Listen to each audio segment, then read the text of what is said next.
On connaît tous Lucas Jalbert pour la personnalité publique qu'il est. Mais qu'est-ce que c'est que de le connaître personnellement? De faire partie de sa vie d'une certaine façon?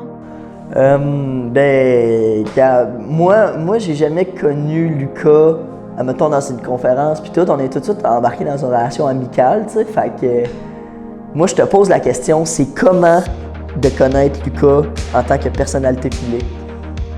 Ah ouais, have fun. Lucas, c'est une personne qui est très positive, puis qui a beaucoup de projets, fait que c'est sûr que c'est tout le temps le fun de le côtoyer parce que ça bouge tout le temps.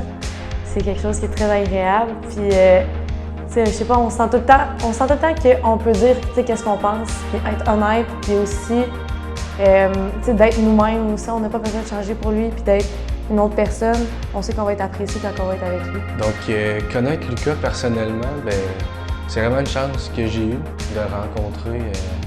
Là, c'est à partir de ce moment-là que j'ai pu faire plein de beaux tournages avec lui, surtout plein d'activités.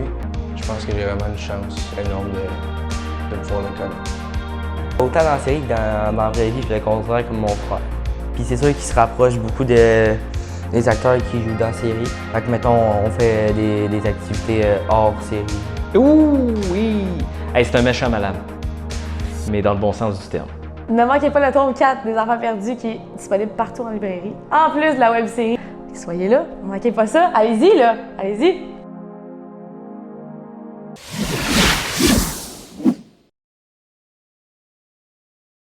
Psst, télécharge l'appli pour rester connecté et être à l'affût de toutes mes actualités.